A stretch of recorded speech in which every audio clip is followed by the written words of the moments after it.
Wow, let's make a podcast. I'm gonna Let's make I'm a gonna silence my podcast. phone. That feels like a good first step. My palms are sweaty. Knees weak, Knees arms are weak. heavy.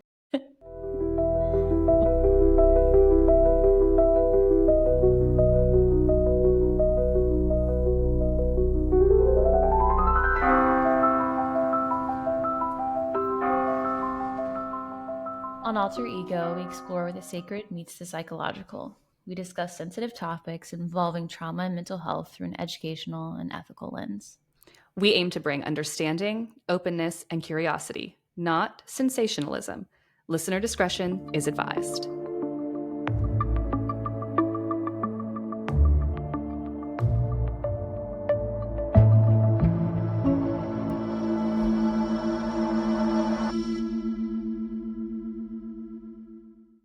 I will give some potentially activating topic warnings here. Weight loss, eating disorders, disordered eating in general, child abuse, child death, infant death, not graphic. I will not be graphic about infant death. And just sort of its own kind of disclaimer, I will be quoting this specific person with a Southern accent because it cannot be helped. So if that also is troubling for you, please be advised. That's helpful for me. It's really activating. Okay, Jerry, I want to take you Heather. back in time. I'm ready.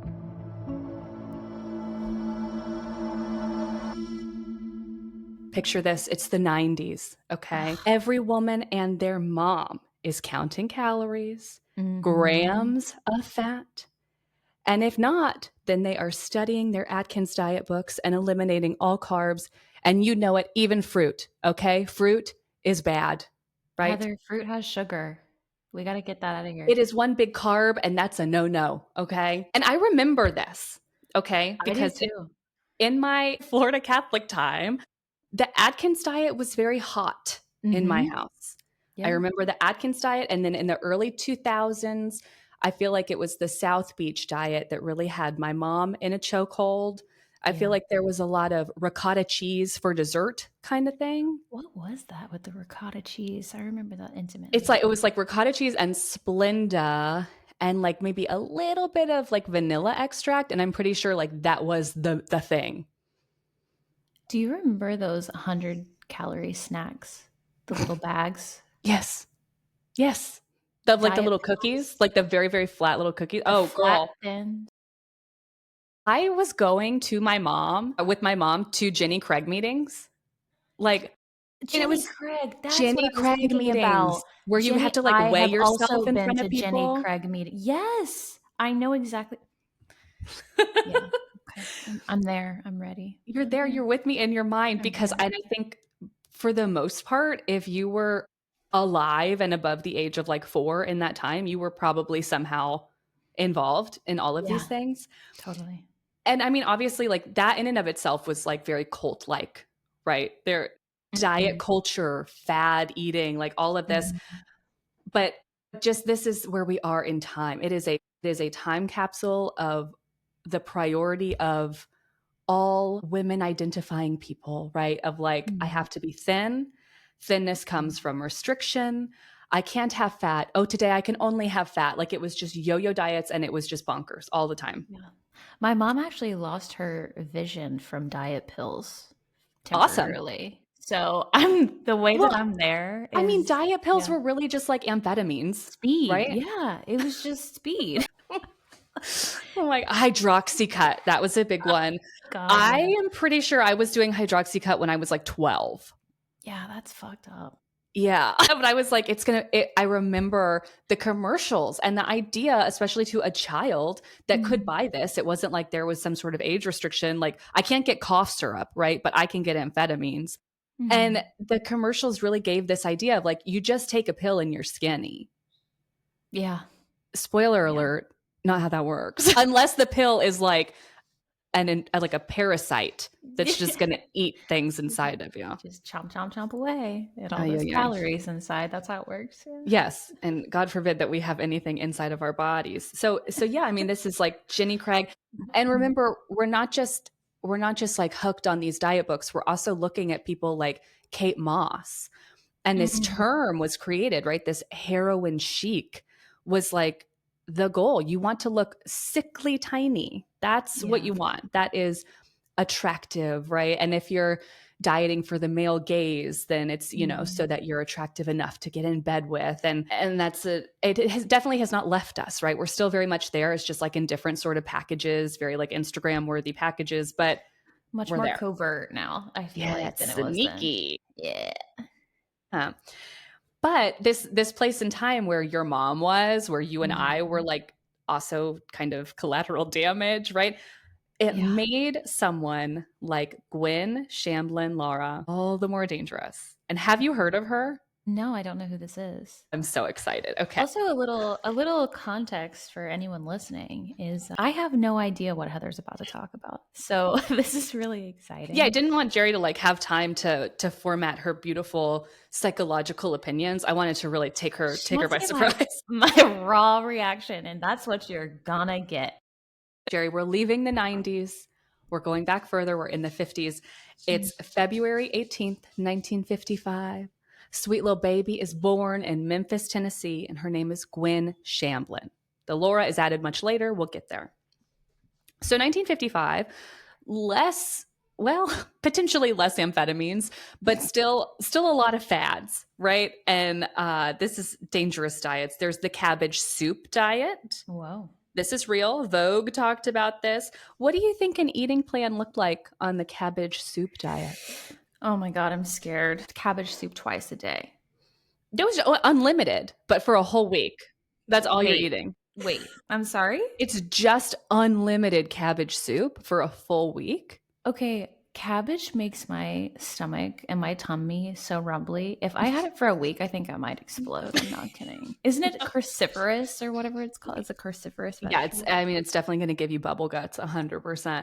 That sounds like the opposite of what was trying to be done. You know what I mean? Well, you don't have to worry about it making you sort of bloated, because I take back what I said just now. There were also a lot of diet pills already at this time. Oh, but so the diet pills you could take absolutely the diet pills happening. And the 1950s, there was diet pills in the 1950s. I mean, honey, you think that people were just vacuuming in heels sober? Absolutely not. They were coked out of their mind. Was it before? I watched a documentary on this. Before Xanax. Vicodin? I thought Vicodin was for pain. Valium? Valium. Is it Valium? Mm-hmm. Yeah, which is now, I think, lorazepam. Isn't it the same thing? They had to change the ingredients. Obviously, I'm not a psychiatrist, so we'll go ahead and start that there. I cannot. That's good, because you don't know if you're prescribing. I don't know if Vicodin or Valium. Valium. I do believe it was Valium, where it like fried everybody's brains. Yeah.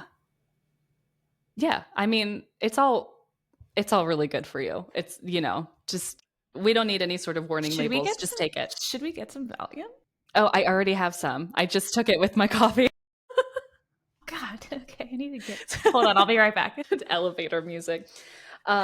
So here's Gwen, right? She's in Tennessee. These are the sort of diet things that she may or may not be seeing in this time. Mm-hmm. And she and her siblings are raised in the Church of Christ. Oh, okay. What do you know about the Church of Christ? Girl, my first boyfriend was Church of Christ in high school. Did you ever go to church with him? I sure did. I have recordings on CDs from one of the sermons that I brought to my best friend Joanna. Shout out Joanna. I know Joanna. Hey Joanna. What up? I brought them to her parents' house and asked them to listen. Because you were so moved by the Holy Spirit? I thought to myself, everyone needs to hear this gospel. No, but actually, was it just like very upsetting and you were like, you have to hear this? It was so deeply upsetting. And I don't know if we want to go on this side tangent right now. Maybe we can put a pin in it. I don't know. You tell me. Okay. You can pin it. I have so much to say about the Church of Christ. Well, so, I mean, I'm sure that when you did go, you noticed that it was only men that were speaking, right? No music. No music. No women can speak. Yeah, I totally. Absolutely. You got it. And so women can't preach, but women can't speak either. Like you can't go in and, chit chat or like you hush over there in the corner, sit there and look pretty sort of thing. Yeah, exactly. You can't preach, no instruments, which I was like, ugh.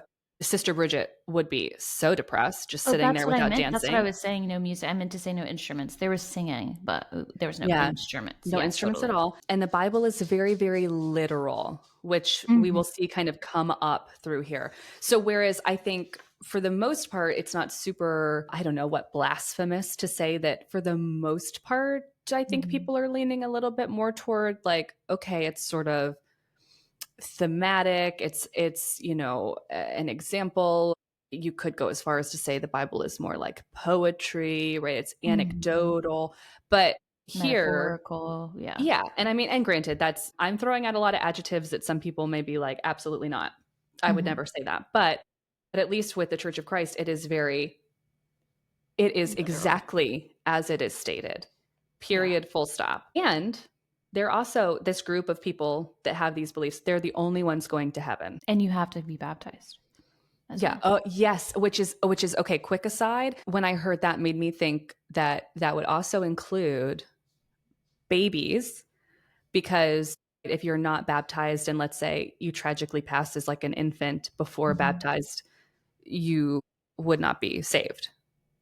I think I actually have never had that consideration before in this context of Church of Christ. I know I've heard that before with different beliefs. I am not claiming to say I'm correct. I didn't fact check that. I'm just throwing that out there that I think that that's also a piece of this. But, you know, to us, we're like, whoa, yikes. Like this is wow. But if you're growing up in that and that's the norm, then there you go. Why would you think anything of it? Why would you question it? So she grows up this way. We don't really hear too much about her childhood. Seemed fine by all accounts. It doesn't sound very fun, but seems fine. But somewhere in here, no, it's a quiet childhood. Okay. And you know what? Honestly, as a mom, I am thinking like no musical toys in the house does sound kind of like a good idea. So, also no dancing. Oh, well, those are different, I guess. But yeah. Well, I was going to say one point to them, at least for that. No dancing, though. That is, wow. It's like Footloose. Okay. Well, so she's having a blast, right? Somewhere in this adolescence, she's getting older. She goes off to college and she goes on to get her undergrad in dietetics. So she's very much like, let's focus on health. I want to understand diet and nutrition. Fine. It's a great thing to know about. And during this school time, she gains about 20 pounds. Totally normal. Who didn't gain freshman 15? Exactly. So like totally normal. But she just can't seem to lose it. And in all of the pictures that I found of her, even in that time, at no point would I have looked at her and thought, gosh, she's really got some weight that she can't seem to lose. But I'm going to send you a picture of what she looks like around this era. So find your phone, take a look at her. But she becomes totally convinced that genetics, metabolism, behavior, none of it explains weight differences. Why does this woman look so familiar? Maybe because she's already like a sleep paralysis demon for you. I don't know. Maybe she also looks like every white woman ever. You're totally right. I was like, maybe it's the red sweater and the haircut in the background. She 100% looks like she's on the cover of like Good Housekeeping. Totally. She's so familiar looking. Maybe that's what it is. But yes, you just re-say what you just told me one more again. Yeah. Okay. Here, take this. Genetics, metabolism, behavior do not explain weight differences. None of those things account for why someone would be, quote, fat or, quote, thin. She's saying this. She's saying this as someone who's going to school for nutrition. She's like, oh my gosh, you know what? There is a different reason for this. Everyone should be thin. Everyone should be thin. There is no excuse for someone not to be thin.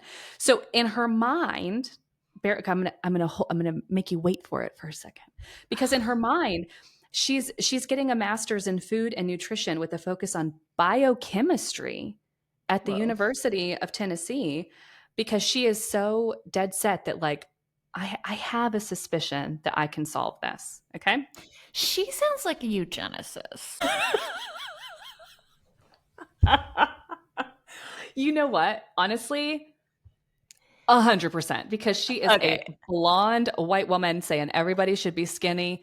And that's just the way everyone should look. And she's going to really, she's not just 10 toes down, Jerry. She is like throwing her whole teeny tiny little body against that belief. Okay. So Okay. you're right. Okay. So, so she's educated, right? I mean, she's doing this officially. She's not just like making a food blog and saying like, eat cabbage soup, right? Like she's getting education. And she also gets married to an accountant and she starts a family and she's very hyper-focused still on health. Her husband never ever comes up again. And he, like, for all intents and purposes, does not exist. I mean, I will touch on that later. As they shouldn't, you know? I don't know. This poor man. Kidding. I don't know. So she's working. Well, I mean, I don't know. To be fair, we don't know him. He maybe should have just like sat down quietly in the church. But she's working as a registered dietitian. She's doing the thing, right? She's a working career woman and she's teaching at Memphis State. So, I mean, people are listening to her and she is credentialed. I want to make that point again. She is a real legitimate person who has gone to school to know about food and nutrition. And that's scary. So she, even with all of this education, right, she cannot get beyond this idea that genes don't make you fat. Has nothing to do with why you're fat. And she's big on this fat word, right? Mm-hmm. And so she begins a weight control consulting practice in 1980. I had to look up what that was because to me it sounded like very odd, but basically sounds like fat camp. But it's not even that because it's what we were talking about earlier. Jenny Craig, Weight Watchers, Atkins diet. If you remember that commercial with that like very perfectly square chocolate dessert, like that was a weight consulting practice. Okay. So she's making her own version of this. And by 1992, it's a full-blown business. I mean, it's taking off. She's made a brand for herself. By 1997, she's got a book. And it's, I mean, selling millions of copies. Mm-hmm. And she says, so here's what you wanted to know earlier. She says that this book will teach people how to stop bowing down to the refrigerator. She's in thousands of churches doing like diet Bible studies. I know about this. I knew this bitch looked familiar. This person, sorry, excuse me. I knew this person looked familiar. I know. Okay, sorry, continue. It's like kind of hitting me because I've literally seen her. When you said she was in churches, I'm like, oh, I've seen her speak in videos. Yes. Not in person. I didn't see it in person, but I've seen the videos of her speaking in churches. Okay. Incredible. I'm there. Okay. But that's perfect. So yeah, okay. So she's even infiltrated you. But she's in your brain. Because yes, so she's doing these Bible studies that are basically just like for dieting for God. Yeah. But they're in churches, I mean, thousands of churches across the country. And just like how you said, via like VHS. And like quick side note, the VHS, the production quality is, I think it was all filmed on a potato. I mean, like very, very bad. It, like in her kitchen, very homemade DIY, like, but it's working. So whatever. I mean, it's basically what we're doing here. So I get it. You know, I understand. 100%. But she's charging more for it. Mm-hmm. And so it's called the Way Down Diet, UEIGH. And listen, you're making a face, but I'm going to tell you right now, I love a good pun, and I'm not mad at this name. I'm not mad at it. That was my face. Is that I was like, damn, I hate that I like that. Yeah. I know. And so it sells millions of copies. And in it, she says, and remember, very literal Bible believer, right? Mm-hmm. So she says in this book, Jesus declared all foods clean in Mark 7. It's not the food that's unclean. It's the heart that bows to it. Wow. Mm-hmm. Wow. Mm-hmm. Now listen, I don't think the Bible was accounting for processed and GMO, but what do I know? I wasn't there when it was written. Maybe it was. Well, yeah, I mean, who's to say? Gwen is to say. Gwen, and you know what? And she's got a lot to say. So let's get into the tenets here of her consulting practice in this book, because she believes that people ultimately have two needs. What do you think that they are? I mean, cabbage and the Lord, it seems like. Oh my God, you're so close. One is food and the other is emotional. So you've got food needs, you've got emotional needs. And, at face value, most of what she's saying really, like, it's not raising huge alarms. It's not wildly dangerous. She believes that you should No. only eat when you're hungry, and hungry means your stomach is growling. And she even talks about Mm. this. She's on Larry King later, and she's talking about, like, hunger and your stomach growling is like a deep hollow feeling beneath your sternum. And I'm like, all right, wow, we're getting real technical. But, like, if your stomach is growling, you go eat, girl. Go eat, girl. If you're satisfied, it means you're comfortable. You can bend down and you can pick something up and you don't feel the need to unbutton your pants. And you're full. You're satisfied. You're fine. And again, okay, fine. So far, I'm with you. I agree that is what those two things are. And I'm not saying that is or is not a dangerous slope into disordered eating, because you could also make a case that if you're really hyper focusing on, like, well, my stomach's not growling, so I guess I won't eat, like, that's its own sort of, like, can of worms. Also, you guys, hunger cues get suppressed for many different reasons. So if you're not having any hunger cues, you're completely right for one reason or another, whether it's you got PTSD, you got some weird vagus nerve stuff going on, you could potentially not even have hunger cues ever, like for a period of time. Praise the Lord, what a miracle. I mean,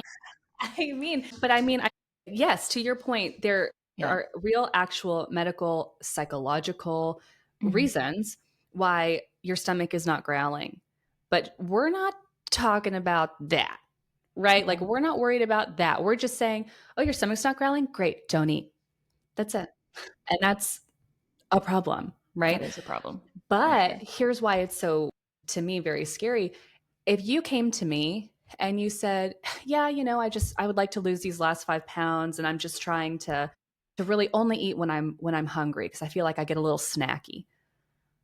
I wouldn't love that. I would also be concerned as to why we're talking about dieting, because we don't. But I would be like, okay, like, you do you, girl. Listen to your body, right? But if I don't have this context of, but if I do want to eat something, even though my stomach's not growling, I'm praying. Well, now I might be a little bit more interested in this new thing that you're doing. Wait. Oh, yeah. So here we go. The belief here is that if you're experiencing some food noise, right? You want a little snack, you're doing my favorite thing, and you're going to get a bag of those chewy nerd gummies. No. Turn not to the pantry, Jerry, but to the Lord. Pray that craving away. Wait, what? Yes. By doing whatever she says, you're going to stop binging. You're going to be in control of your eating habits. And you're going to transmute your unhealthy relationship with food into a beautiful, subservient relationship with the Lord. I'm blacking out. Well, so, okay, it gets worse. On her website. Flashbacks. On her website, and an intro video to The Way Down, she says, you're going to learn how to think like a thin eater. Now, Jerry, you know the human mind pretty well. Can you please tell me and the listeners how a thin eater thinks? The way that I automatically, my brain just is 404 erroring. I automatically go to like some sort of like dark, like, do you remember, oh my God, what was the freaking, the Slender Man? That's like immediately where my brain went. Like a creepypasta? Like a creepypasta, because it's like that literally doesn't exist. Like that's not a thin eater is my Slender brain. Man. It's giving Skinwalker. Thin eater, Skinwalker. One could argue that Slender Man was a thin eater. I mean, of children, I think. That's what I'm saying. Is like it's just completely absurd. Well, not to her, because to her, a thin eater is someone that can eat, that's obviously thin, can eat whatever they want, but teeny tiny little portions. I mean, she's talking like you're going to put very little food on a very small plate so it looks like it's more. And you don't have to give up anything though. You can eat whatever you want. You do not have to exercise, but you're going to eat just a little and only when you're hungry. And again, if you are craving something, if you've got me texting you like, do you want to get some tikka masala? No, you're going to pray that away. And she told one interviewer, if you're craving food and you're not hungry, it's not your stomach that's empty, it's your heart. I just broke out into a sweat. But she can back it up, Jerry. She can back it up because she learned this from following one of her skinniest, this is in quotes, skinniest friends around. And she literally called her and she's like, I just want to see how you eat. I just want to follow you around for a day. And for some reason, this friend was like, sick. That sounds so totally normal. And so they went to McDonald's together and the friend ate half of her burger and like half of her shake, like whatever she had. She'd basically eaten half of her meal. And Gwen could not believe the self-control. She wanted to reach across the table and finish that food for her. But she was observing like, oh my gosh, she is able to control herself and not finish that meal. And so because this friend had, quote, control, she had this epiphany. And she said later, quote, she just thought differently. She had a skinny mind. Oh my God. Okay. Now, I do want to pause here and I want to give her the benefit of the doubt. Growing up in the South, and I grew up in South Florida, so like kind of a different feeling. But there is very much this thing that I know I saw when I later moved to Georgia, which was the Clean Plate Club.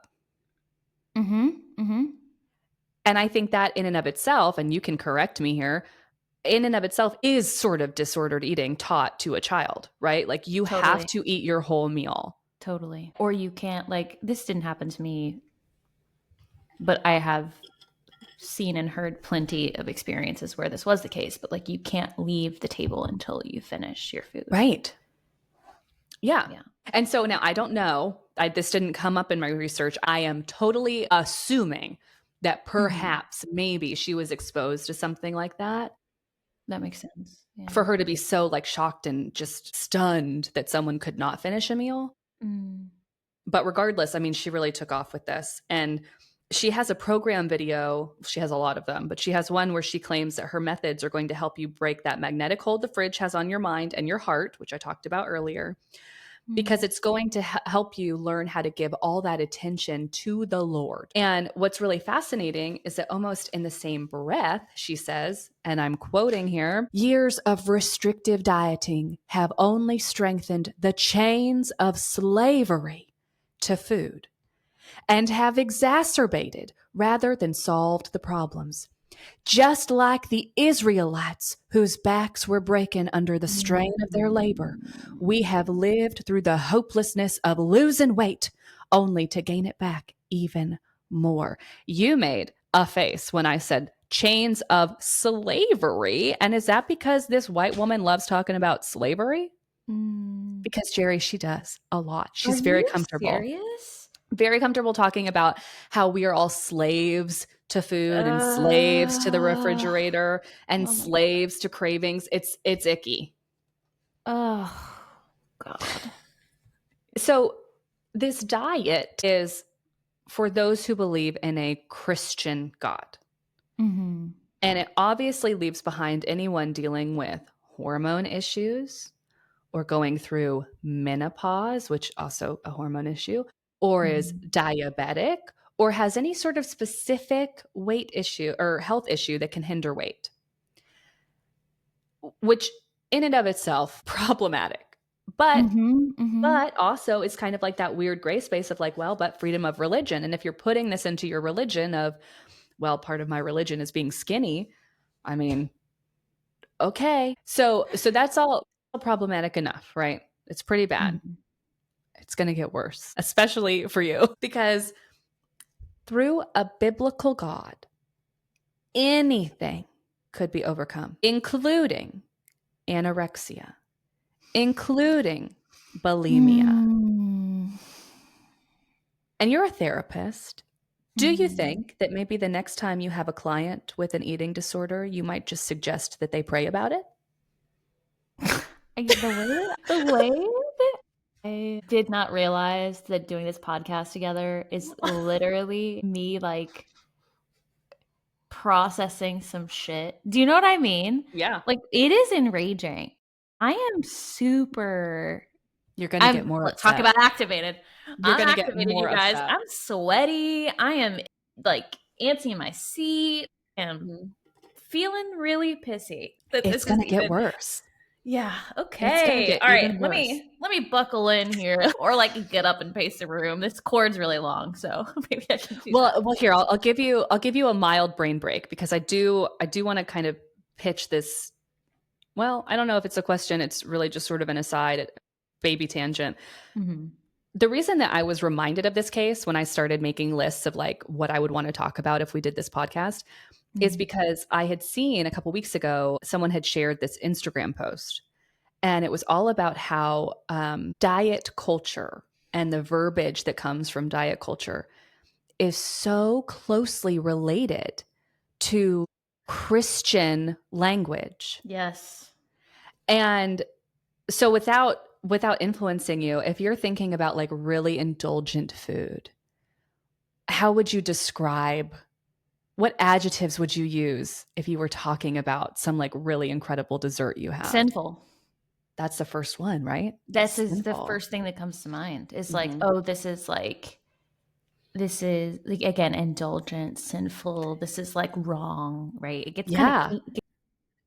Well, I mean, we have desserts called like better than sex, right? that. You know what? I have not really. It kind of clicked right whenever you were saying that. Is I remember reading or seeing. I can't remember what the context was about the marketing around like desserts, around like indulgence, right? Like the Magnum, like ice cream bars, and like how Yes, there's like very this sexual. sensuality behind like this indulgence, Yeah. and that it's like gluttonous and like, oh, that's like where Yeah, it and like you have lives, to do right? it like In secretly, right? secret. Yeah, Yeah. very it's like because when you think about this like sexual nature, it kind of beckons to this idea of like premarital sexual nature, right? Like Mhm. it's not okay, but it's going to be so fun. Like this And I'm gonna weird, keep it a secret, and yeah, nobody's gonna no one can know. know. Yeah. And I had the same thought. I thought about sinful. I also thought about naughty. I thought bad, just in general. Like this Yep. is really bad for me, and I'm going to have to Mhm. make up for it, which is very much this idea of repentance, right? Mhm. And like I have to be better tomorrow to make up for it. I have to eat less tomorrow to make up for this. This is so hinging into compulsion. I'm I I'm a freak when it comes to getting into compulsive and impulsivity, compulsory thoughts and stuff, and religion and Hmm. food. Like it's yeah, this is like it's all so with anything high control is just like the recipe for like there's been studies and maybe actually I have a few that I could like link to that of like studies around the connections between like high control, religion and other things too. I don't know if we would want to do that or not, but Yeah, because I mean, also what you're getting at is high control is also the number one differentiator between a a church, a sector of religion, and a cult, right? Okay. Mhm. So I've worked with a couple nutritionists for my own disordered eating, and I no longer moralize food. But Mhm. before a lot of footwork went into that, again, everything was bad or good, or, this is a bad carb, or this is a good carb, or a Yep. good fat, or a bad fat. And for anyone listening, it turns out food's really just food. Like everybody relax. But these words and actions are very blatantly religious. And I think that it only adds credence to this push that she was able to maintain Mhm. to kind of put these things together. Mhm. So at this point in the story, she's doing really great financially, and she's got thousands upon thousands of followers. I mean, her book is everywhere. She's everywhere. And this is where I'm going to bring up her husband, because if you remember, he was an accountant, and this is absolutely just my opinion, but I would think there's a pretty good shot that he looked at all this wealth that she's bringing in and said, you know what? You're already talking a lot about God. And you know what would really benefit us is to make this all a tax write off. Let's make a church. Because in 1999, she founds Remnant Fellowship Church in Brentwood, Tennessee. Brentwood, I've got some family there. That's some big money in Brentwood. Okay. This is like wealthy, white, trad wife energy in Brentwood. My favorite. And I mean, everybody's. But what's so interesting is that, you know, she's had all these followers, right? And she's been, for the most part, sort of separated from them in real life, like, unless you were like local to where she was already. But when she has this church is when I think you really see this uptick in what I would call idolatry, because people are worshiping her. Wow. There's a really fantastic HBO documentary right now about this called The Way Down. And it shows video of people weeping at her feet because she has helped them lose so much weight. And I'm looking at this and I'm thinking, no one is going, who else was wept at? Like, who else, you know, who else had people at their feet crying, right? In this faith. But it's like no one's icked out about that. No one's going, are we giving this lady a little too much attention? Everyone is just like, Gwen has saved my life. She has made me a better person. She's made me a better parent. She's washed me of all my sins. She has saved me. Yeah. Yeah. Wow. And what's really interesting too is that allegedly she is saying that God does not care about how you look. But he does, right? But her whole thing is that she's saying, well, you don't have to be thin to be loved by him. But he cares about your heart, and he is a jealous God, right? And so if you love food more than him, he will be jealous of that. And he will know that your heart is not for him, it is for food. And so this is sort of that weird little like brain thing that she's doing with people, right? Where she's like, no, you don't have to be skinny, but you know, it does probably mean that you're better. Wow. I mean, next level exploitation. That's really, it's something you can't argue. Exactly. You can't argue, because if you're saying, well, no, that's not true, then do you put your own faith into, question? Like she's such a master manipulator in that sense, because she's got everyone going, well, gosh, I can't defect from this. I don't want to go to hell. And it's working. Is it working? Oh, That's the hardest part, is that it's working. She's got this home in Brentwood called Ashlawn. That is, not surprisingly, right, an old plantation. And it is the most beautiful, humongous property. And it's one of many. Yeah, but it's one of many. She's also got like a beach home in like Destin, Florida. I mean, she's doing well. She's got multiple vehicles, right? She's like, she's fine. And Remnant Church as a business has different like arms. They have an auto, like a mechanic basically, where you can go to have your car serviced. They have like childcare. They have basically like handyman and everything. And the idea, surprise, surprise, is that you don't ever have to leave Remnant for anything. You can achieve everything, not just go to church, but you've got your friends, you've got your community, you've got your mechanic, you've got the guy to fix your AC, like everything you need is right here. And I don't know, that's a cult. It's so funny how I'm oscillating between, I'm noticing internally, I'm like, wow, what a cool concept. And then it's like, I realize where we are. You like come Do you know back. what I mean? I'm like, wait a second. You're like, yeah, community. Yeah. Supporting one another. Yeah. But it's like infiltrated with this, like, at what cost?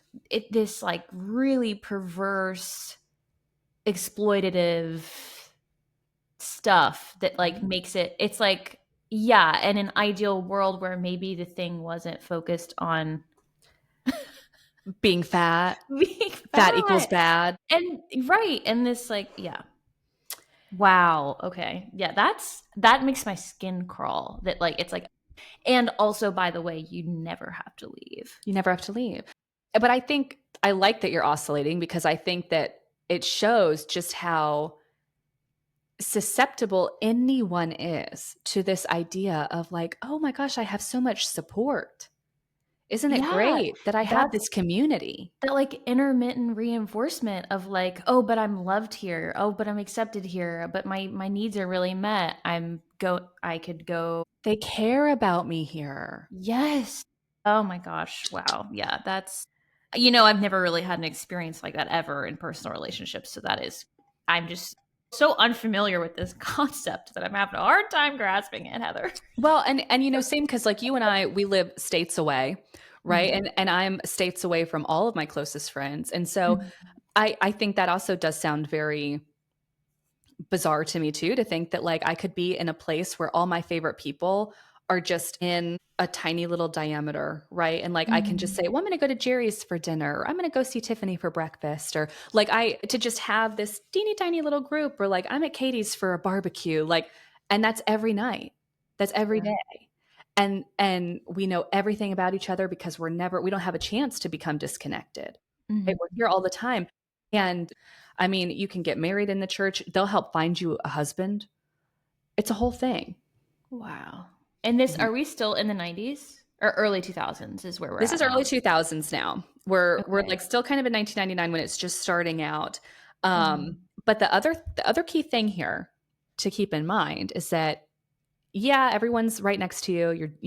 How wonderful this community, but you also have to be participating in a way down program to be a member of the church, and you have to pay for that.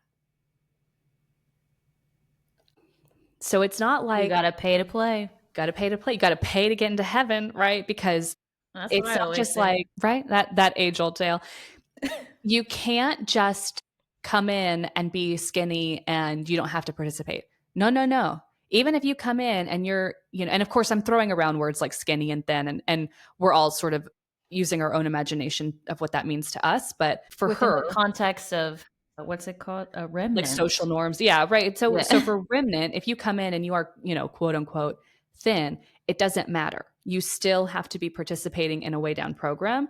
And from everything that I have read and everything I've seen, you would still have to be losing weight. It's not like, okay, well, you only weigh 100 pounds, so you're fine. It's like, no, you have to continue to shrink, basically. Until you just like wither away, or like what's the I could not find any sort of cap. I mean, I would have to wow. imagine that there is one. I mean, because even the people that have like now come out against the church didn't Mhm. mention like any there, but I'm sure that there is at some point something, but I don't know. I mean, I feel like that's one of those things with the cognitive dissonance that it's like we just don't talk about that part. Like, you know what I Right. mean? Like it's giving like that's not part of the Lord's, Hmm. like focus or plan or whatever. It just like is reflected in you know what I mean? 100%. And I'm thinking too that most likely, even if there were a cap and she was like, okay, cool, you don't need to lose any more weight, she would still have some way to get money from you. Whether it's like, great, now you're going to work for me and I'm only going to pay you $8 an hour, or whatever it is. Like, Right. she would still be somehow profiting off of you. But with all of this success, this huge rise to popularity, in 2000, there's a little hiccup, because Mhm. now she's got Remnant, right? She's got her own little compound. She's got all this success. She's got all these followers. She's still being taught around the country in these like workshops. But she sends an email to like everyone on her email list, all of her followers, basically. And she sends an email that says a lot of things, but one of the things said in part, and I'm quoting, "The Bible does not teach the Trinity. God is the head, then Jesus, then the Holy Spirit." Uh-oh. You don't deny the Trinity. This cued a humongous evangelical meltdown. Mm. People were losing their minds. They were like, no, no, no, no, no. It is the Father, the Son, the Holy Spirit. It is just, it's one. And we don't need to get into the logistics of that, but everyone knows that it's one. And she's saying, no, it's very clearly a hierarchy. Publishers pull their contracts. Partner churches drop way down. She's even sued by, I think, 40 people because you don't deny the Trinity. This is, if there are any no-nos in Christianity, that would be at the top. And she does it. But her most faithful followers tighten the circle. The branch off. So they're the still tried with and her. true branch off. Those are, they lock it in. They lock it in 100%. They're like, well, Gwen knows, and God speaks to her directly. So, which is my favorite thing. I love when someone says that God talks to them. So God speaks to her directly. She knows what she's talking about. I'm with her. And it was already, like, Remnant was already very tight-lipped, very private. If you weren't in, then you were out. People really don't know what goes on behind closed doors. It's very elusive. And I highly recommend the documentary because there's also this thread that they weave of a family who's like losing their daughter to dating someone in the church, and just how manipulative everyone that follows her is and can be. And it's a whole thing. It's called The Way Down. Yeah. And the HBO documentary is spelled W-A-Y. Okay. Okay. Cool. That's what I'm doing with my evening. It's like multiple episodes and it's fantastic. But so from here, things get more intense. You thought we were like at the climax. It's going to continue to get worse. Such a good storyteller. I'm so locked in. Are you guys locked in? I'm locked in. So former members say that there was pressure to fast if they can't lose at least 2 pounds a week. That's a lot for anyone that doesn't 2 pounds a week. 2 pounds a week. That's incredibly unhealthy weight loss. That's crazy. Yeah. Okay. Yeah. And this is, I could not wait to get to this part for you because I can't wait to hear your input here. Not only did they have to lose 2 pounds a week, but to treat weight, depression, even eating disorders as spiritual failings to be prayed away. Mouth agape, jaw on the floor. Okay. And so in the HBO documentary, some folks even claim that they fasted for 40 days. One girl that they interviewed said that she was allowed to eat 10 bites of food a day. What? Cut to me, I would be trying to hinge my jaw like a snake. How big can I make this bite? I'm also such a visual person. I was thinking, I'm like, damn, I could get a big spoon. How big? Right? Like a ladle. We're like, oh, that bite's going to be huge. Absolutely. Oh my God. Wow. And Gwen make no mistake, she was the head of this thing, but there are plenty of terrible people that are like her little peons, right? And so there's this one guy who's like a real gem of a leader. His name is Ted Anger. And apparently like very appropriately named because he sounds like a monster. He even told some church members that they were too fat to go to heaven. I don't know if he thinks that the pearly gates have like a really narrow opening or if you have to like self-propel yourself up into the clouds. But like, I don't think anywhere in the Bible was there a measurement, but he's too fat to go to heaven. The shame, that's the other thing too, is like, obviously the shame that is just that in Spider-Man where it's like that black goop that like sticks to everything. Like permeates. You know what I'm talking about? It like that. It's like that's how I imagine shame whenever we talk about anything religious, any kind of religious context or anything like this. It just gets like everywhere and in everything. It's like so sticky, icky. 100%. And that was a word that came up a lot. And Sinisterhood, which is one of my favorite podcasts, also covered this. And they mentioned the shame piece. The documentary mentions shame. The YouTube videos I watched about this, everyone talks about that there is so much shame associated with failing, basically, because you're not just, oh man, I didn't drop a couple pounds like I wanted to. It's like, I didn't drop weight. And so I'm a sinner. I'm going to burn in hell. Yeah. I will be rejected by God because I didn't lose enough weight this week. So this is so sadistic. I'm going to send you a picture of what she's looking like at this point. And I would like for you to describe it to me. Okay. For everyone listening. I love the way that being evil just really eats away. I know this person. I know her. This is the image. Okay. When I saw the other photo, I was like, oh, she looks familiar. This is who I saw inside of her at this time. I'm even thinking that at some point I started the documentary, maybe I fell asleep or something. But okay. So for those of you who have never seen this person, it's giving.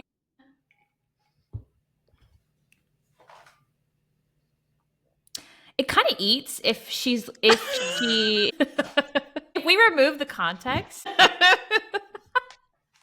It's camp. Okay, honestly, it is camp, and I will give you that. It is camp. It's camp. It's giving Skeletor in a drag wig. Yes, literally. And I am not one about talking about image, people's looks. I'm not gonna like go super far, but I will say it is camp. Also, what year is this again? This photo? We're now in the early 2000s. Okay. Ahead of her time in a way, really. This hair, the side part. Well, the hair may have been touching the future with how high it was. I mean, I'm saying, yeah. Okay. Yeah. Huge. Concerning is what I would say. The thing that it makes me the most like curious here is aside from the Trixie wig it's her real hair, by the way. Are you serious? No extensions, just teasing to the gods, teasing. Or I guess the higher the Lord. Hair, just the Lord. Just the Lord. Yeah, just the one Lord. Sorry. Just the one Lord. But yeah, 100%. The higher the hair, the closer to God. Like it's definitely giving. And I'm sure you're also noticing at this point that she is quite small. Yeah. I mean, we've got all the chest bones, very, very obvious, very tiny arms, very, very tiny everything except for the hair. It is massive. And she sort of like, as she shrinks and shrinks and shrinks, the hair just gets higher and higher and higher. If you were like, Heather, come to church with me today. First, I would be like, can we do anything else? But if we went, and this was who was up there and was saying, you know, all this stuff about weight and God and how God wants people not to be chained to the fridge. I would be thinking, this is the person that you are getting your health advice from, that you are getting your religious advisory from. Like, I think that she is unwell in multiple ways. If we were to exclude the way that her body looks, there is like a really high correlation between, and I'm like trying to remember exactly where I learned this at. I'm going to probably do a little bit of like sleuthing myself whenever we get off, but like whenever people are doing like assessments for like assisted living facilities, one of the things in there that I have read before and seen is like has bold makeup on that is it's kind of giving like the clock, right? Like, oh, draw a clock for me to like clock for dementia. I don't want to misspeak here, but there's like this correlation between like doing your makeup in a way that looks disorderly and is not like for expression, but more so like it exemplifies that something is going on and that like it's not quite right. And it looks like disorderly or like, you know, she's kind of hinging on that a little bit. Yeah. Not like too much. I'm sure she has like had like a whole team or whatever, but it's like, it's still giving a little bit of that. But yeah. Yeah. I know that she had some of the church members used to do her hair. I don't know if anyone did her makeup or if she was doing it herself, but yeah, it is sort of like manic episode makeover time for sure. But yeah, so this is the woman that's up there, right? And she's talking about being skinny, but she's also talking about being med free. And in the advanced courses, you were encouraged to stop your meds completely. We're not weaning. We're not working our way down. Oh, stop your meds. My God. Stop your meds. Pray the depression away. It's Is demonic. there only one person that winds up dying in this? Because if there's okay. All right. I reserve my drop the antidepressants. If you struggle, then that's on you for not calling your leaders at the church and working on it. Like you were expected to call them and say, look, I'm really struggling. I need to talk to you. And these are not psychologists. These are not psychiatrists. These are just people. No. Actually, leaders were people that had lost weight and kept it off. That's how they were chosen, because they were like the most loyal followers. And so now you're a leader, and now you're giving people mental advice. Oh, I'm like nauseous. Well, okay, so now you're going to be really nauseated. Are you ready for this? One of the members was told to stop her antidepressants. And so she does, because she wants to go to heaven. And she has the self-awareness to know that I'm not doing well. This isn't good. Yeah. I don't feel like myself. I thought I was okay for a little while, but now I realize I'm not. And of course, you and I know, and hopefully everyone listening knows, the medication speaks. So if you get off of meds, especially if you just cold turkey it, you are going to feel like you're still okay for a while, because it takes time to be fully out of your system. And that's a really dangerous place to be unsupervised, because if you don't know that, you do think, oh my gosh, I'm healed. Yeah, I'm good. I'm healed. Especially if it's something that there's a difference between, there's all kinds of different medications, right? And some of them are accumulating and some of them are not. So like you take some, it stays in your system for maybe an extended amount of time or whatever. And then it takes several days for it to wear off because it's accumulated. And then some medications give it like 6 to 12 hours and it's like mostly out of your system. I would imagine what we're playing around with is the ones that have accumulated and extended release. Yeah, 100%. And so she recognizes, and this is such a hard thing to always be able to do. So good for her to be able to say, uh-oh, I'm struggling. Very important. Now, in a perfect world, she would say, uh-oh, I'm struggling, to her doctor, to her psychiatrist. Oh, no. But here she has to say, uh-oh, I'm struggling, to someone like Ted Anger. Okay. So she says, uh-oh, I'm struggling. And they said, you just have to pray harder. You have to pray harder. And she's saying, I'm praying and I'm still having a really hard time. Yeah. And of course they take this, of course, but they take this as sort of like an act of defiance. So from all intents and purposes, what I've gathered from this is that they Baker acted her, because she is taken in handcuffs to a mental health facility. And the handcuff thing was an interesting detail. When you're Baker acted, are you handcuffed? From what I understand, depending on your state, and not only your state, but the state that you're in, it depends. Like, so like they could have said she was threatening us or a danger to herself or something. Yeah, they can, like, it's called a restraint. Like you can be restrained. You know those like in the movies, like the zip tie things, like the movies where they like wrap you up and that like all that white cloth or whatever. That's not necessarily like how it goes, but yeah, it's basically like you're being restrained against your will because you're a danger to others and yourself. Copy that. Yeah. So they take her. And of course, can you imagine how scared you would be if now Oh these my people God. that Terrified. are the only people that you trust, now you're like being taken away in a police car. So she's taken to this like inpatient facility, and they are giving her meds. And at first I think she's trying to not take them because, again, she's like, oh God, I'm not supposed to take these. I'm supposed to pray. And so she takes the meds, and I think it was like a 48-hour hold. And so when her husband comes to pick her up, and her husband, by the way, full support of this, because you're encouraged to basically tattle on your partner. Like if your partner is not doing the work, you're supposed to go to your leaders and say, hey, this is happening. We got to do something about this. Really, really a gross thing there. But so her husband comes, and the doctor or the nurse is saying to him, she has to take her medication. And he argues with her and is like, no. We don't do medication, right? We're just going to use the Lord. We don't need to do this. And she's saying, sir, your wife has to take her medication. He doubles down and is like, she is possessed by demons. She does not need medication. That's a sentence. That's, yeah.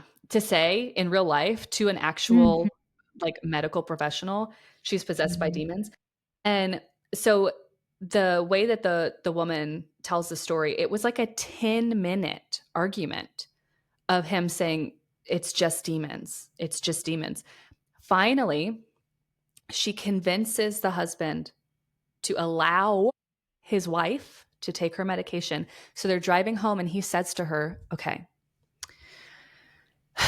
you can take the meds as long as I never witness you taking the meds, so that way, if Ted, if Gwen, if anyone asks if you are taking your meds, I can say, I have not seen her take any medication. Wow. Okay. Interesting. Yeah, not great. Mm-mm.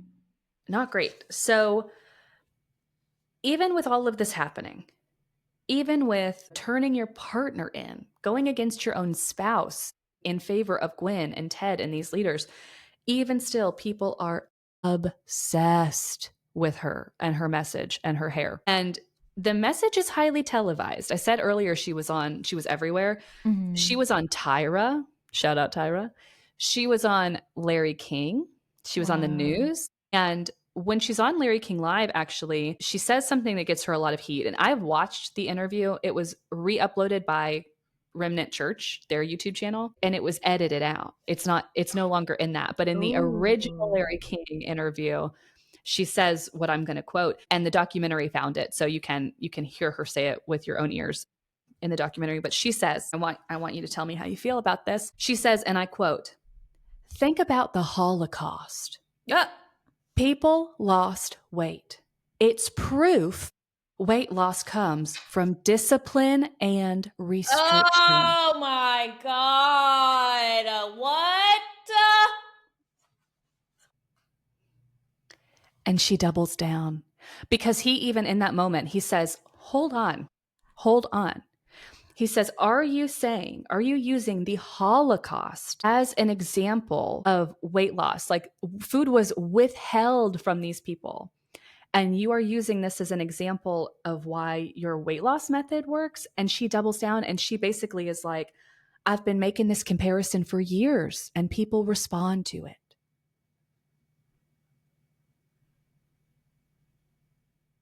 Who? No one stopped this woman? This was on live television? Yeah. And what's really crazy is if you look at the re-uploads on their YouTube channel now, there are comments of like, it's so true. She saved my life. She made me a better mom. She made me skinny. Like even now, you can see these comments from like 6 years ago of people being like, her method works. Is their YouTube channel still active? Like you can go on there and like look at stuff and see it? Yeah. Wow. Okay. Okay. Yep. Yeah.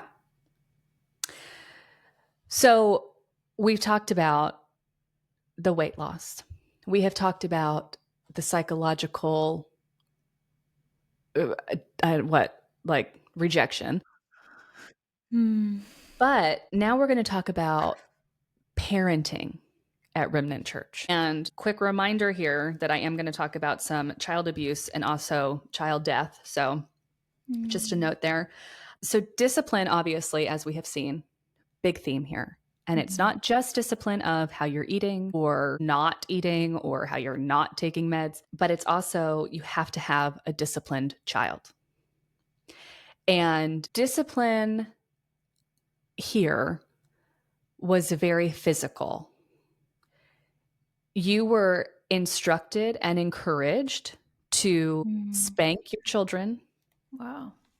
To hit your children.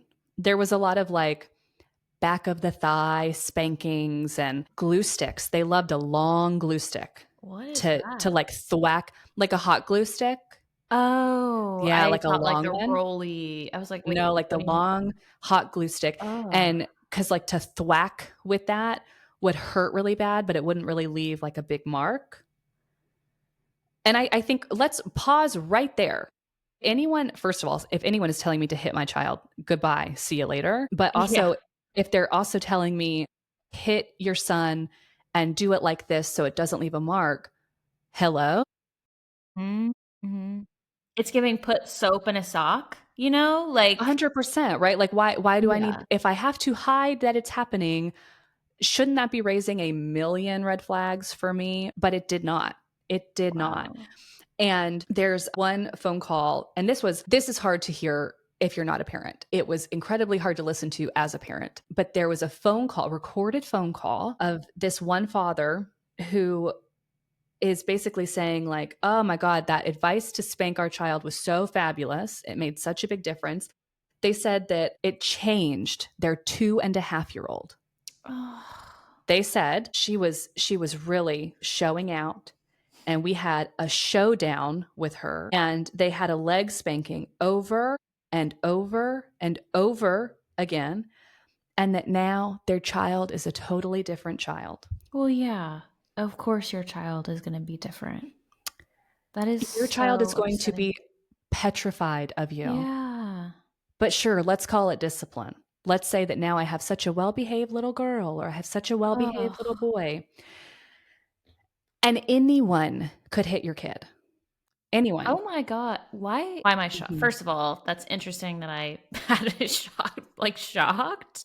Yeah, that there's like still room for shock in this whole thing. Yeah, Yeah. exactly. Wow. They had, so I mentioned all these different branches of the business that they had, but they also had like daycare and like childcare, and so kids didn't have their own Sunday school. They Mhm. had to just listen to the same thing that Gwen was saying to parents, and so you can imagine that kids were like pretty bored. But still, her whole idea was like, we're raising these incredible children because they're right here hearing what their parents are hearing. Like, they were raising them this way, and to her somehow that made a big Mhm. difference, even They're though I would be hearing like, every word and understanding it completely. Yeah. yeah, totally. But apparently they did have daycare on site.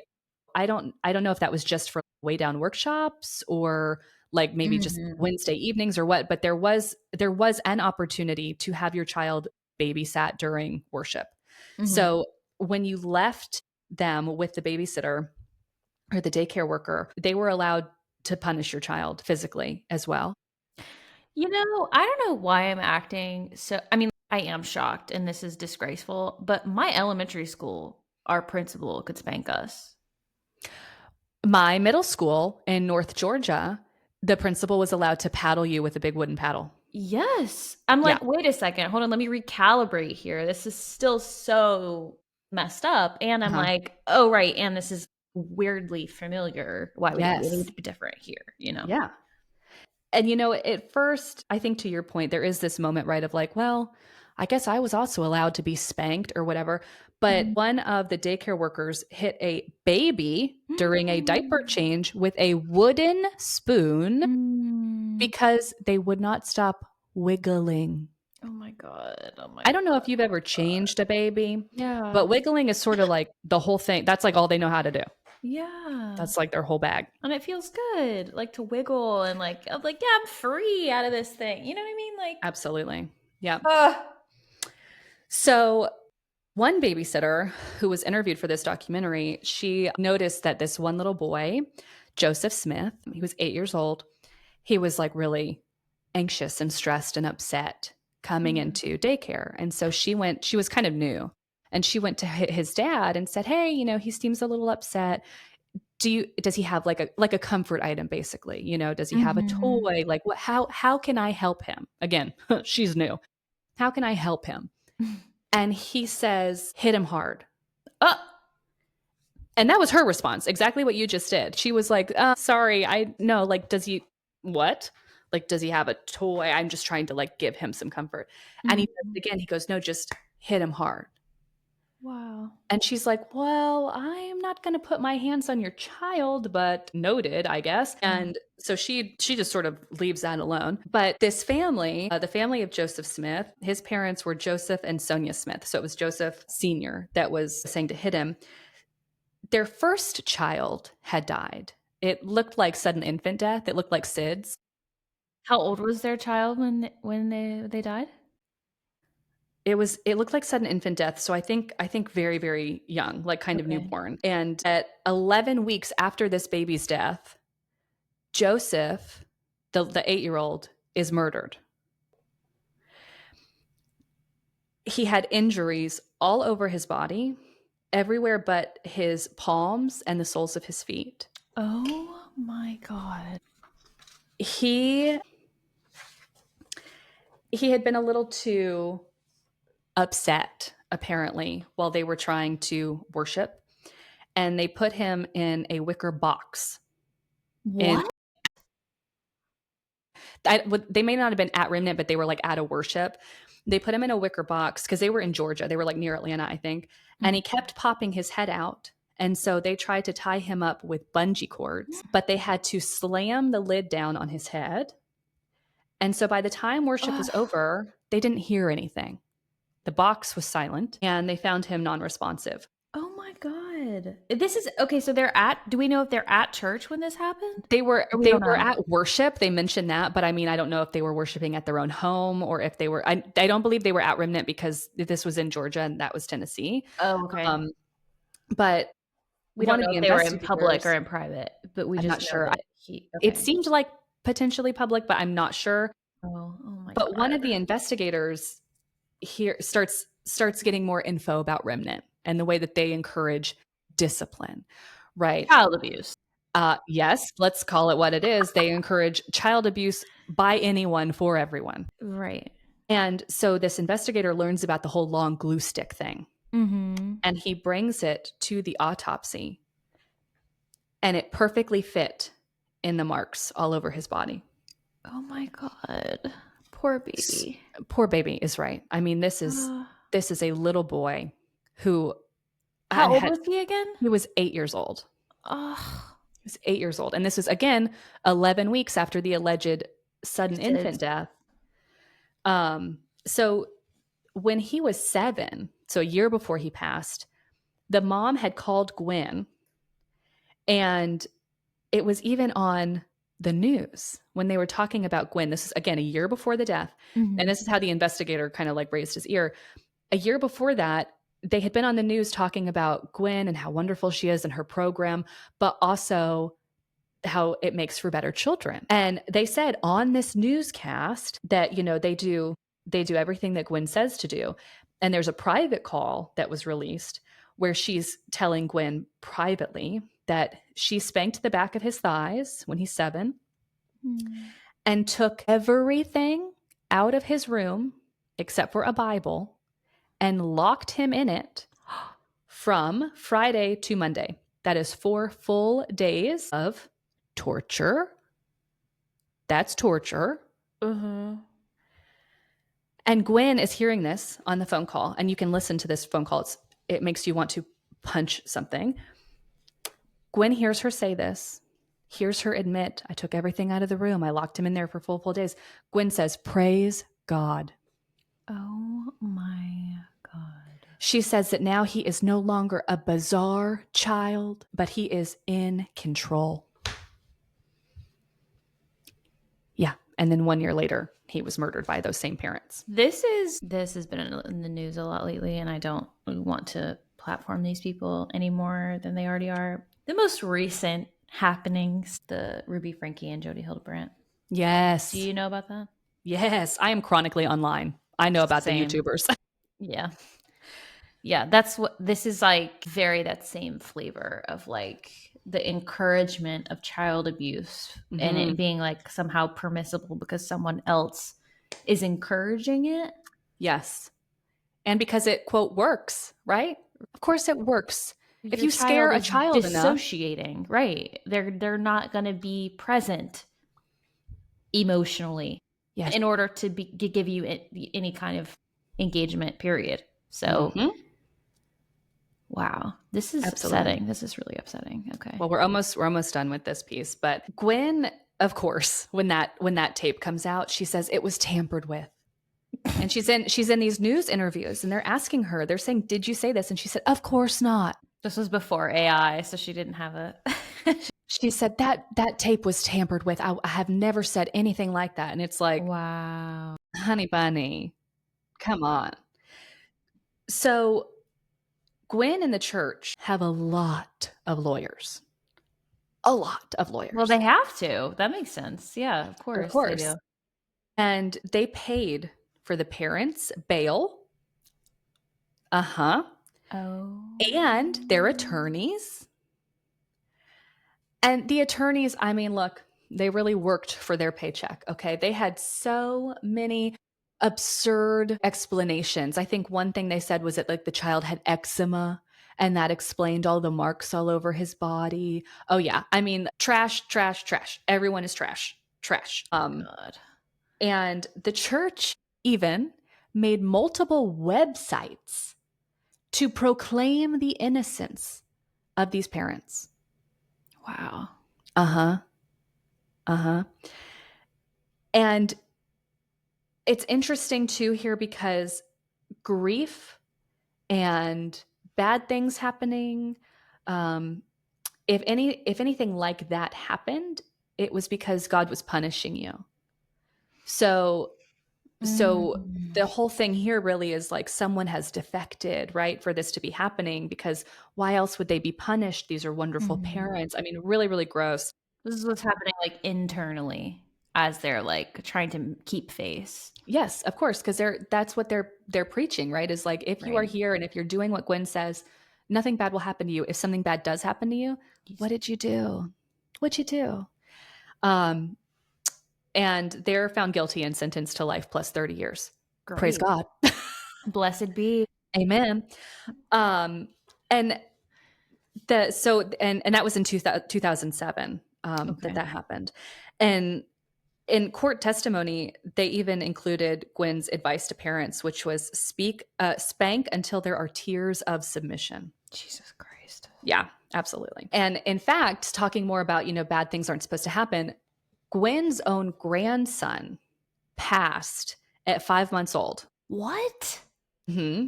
Passed at 5 months old. This was another thing that seemed to be potentially SIDS. It didn't seem like there was like a real explanation for it. You aren't really allowed to like grieve in the church. Like you don't come to church and cry and have this big meltdown. So this horrible thing has happened. Her daughter, Gwen's daughter, has lost this baby, this small baby. We're not talking about it. Gwen's not talking about it. But remember, bad things are not supposed to happen unless you're being punished. But you can imagine that Gwen would never do anything bad. Her daughter would never do anything bad. So they start pulling members into like private meetings to inquire about what potentially they may have done to have brought this punishment upon Gwen and her family. My God, this feels very Scientology adjacent for some reason. Like it's feeling, reveal all of your wrongdoings. And it also serves two purposes. It's like, one, I have control over you. And two, now I have dirt on you. Yes. Oh, that's a great point. Yeah. Because if you're sitting there and going, oh my gosh, well, I don't know. I mean, I did do X, Y, and Z. Could it be because of that? Yeah, you're so right. I can imagine them having like a file, right? Yep. Of like, great, this is what they confessed to today. So now we know. Yeah. It does a couple things. Yeah. Wow. So do we know that Gwen's grandson, did he pass? Like, do we know the timeline as far as like when this 8-year-old was murdered and like when the grandson died, or we don't know exactly the timeline of all that? I don't have it written down. It didn't seem like it was very far apart from each other. I'd say probably within like a few years, maybe. Okay. Yeah.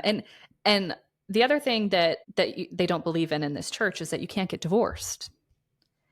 But Gwen's husband of 40 years was never seen at the church. And there's a few different opinions about why this might be. That's crazy. Wait. He was never there? But you know why? Why? Well, what the assumption is, he was a little heavy. No. And so there's this assumption and idea that like, well, maybe he wasn't really a good look for Gwenny Poo. My God. So he was never there. I didn't even think about that. You forgot about it, right? So did everybody else. Yeah, I did. I forgot. So did everybody else.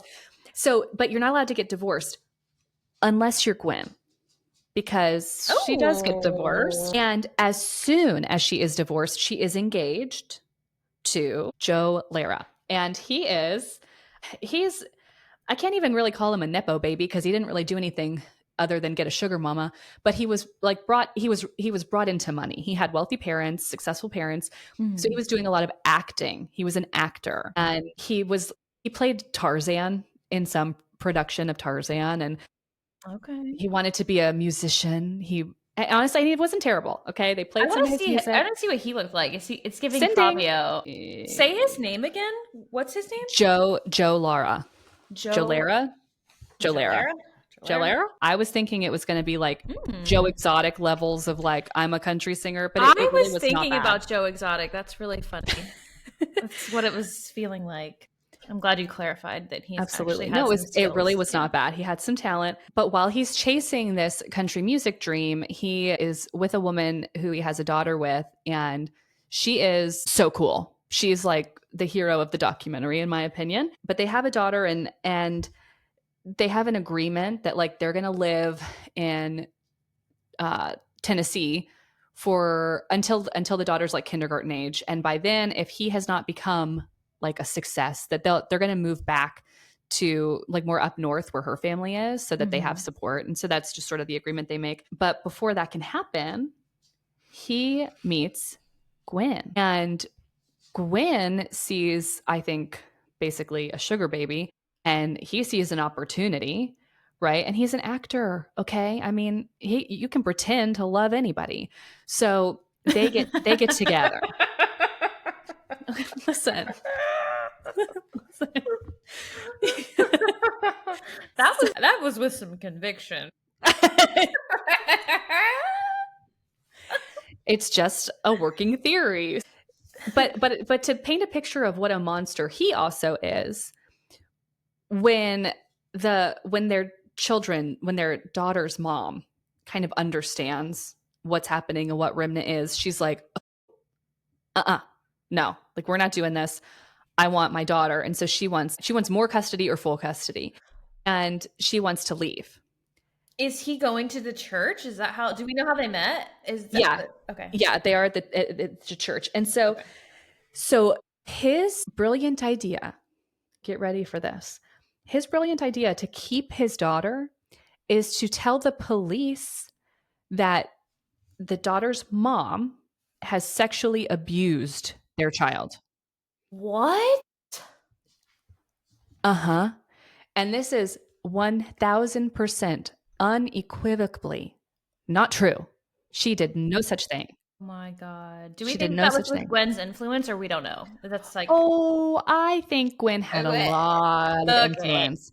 Because Gwen has all these attorneys. I mean, Gwen really is like this force. Right? And so she's going to say a thing, and it doesn't matter how horrible or outlandish it is, because she can back it up. And so here begins this woman's incredible journey to basically be like lawyer Barbie.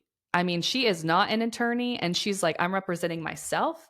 I'm doing this. You are not going to take my daughter, and you're certainly not going to smear my name. And it was very apparent to the police, thank God, in interviewing this child, that nothing had happened. Like the kid literally was like, what's going on? Like, what's happening?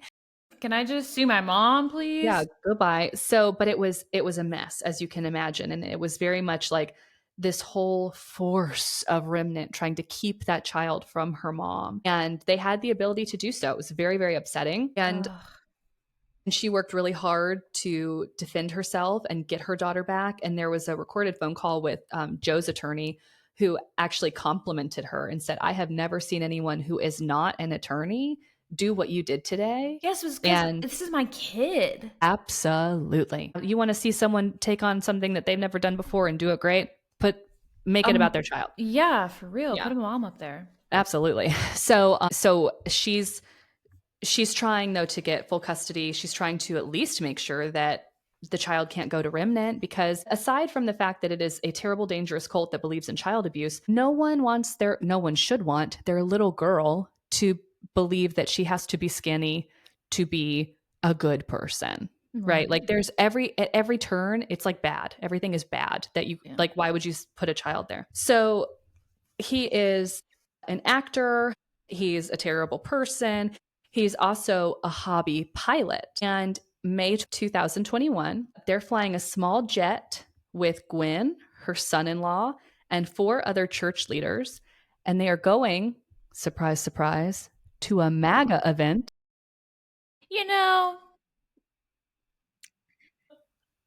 Color me shocked. I know. I know. What year is this? 2021.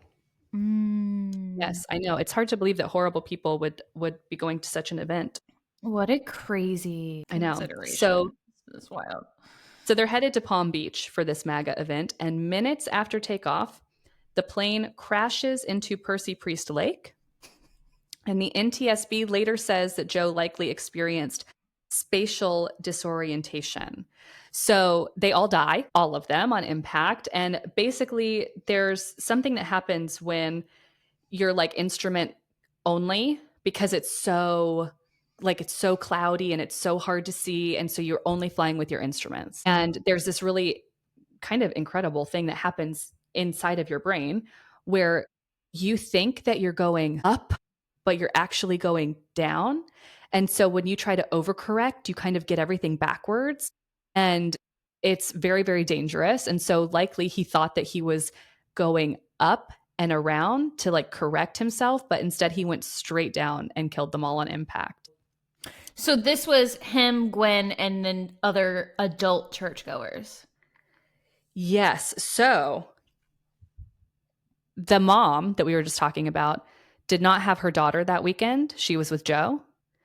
And she gets a phone call from a churchgoer who says, do you have your daughter? Do you know where she is? And she said, well, she's with Joe. And she said, okay, do you know if she was on a plane with him? And she says, I don't know, probably. She usually flies with him. And she said, well, the plane has crashed and I don't know anything. They don't know who was on it, but you need to find out.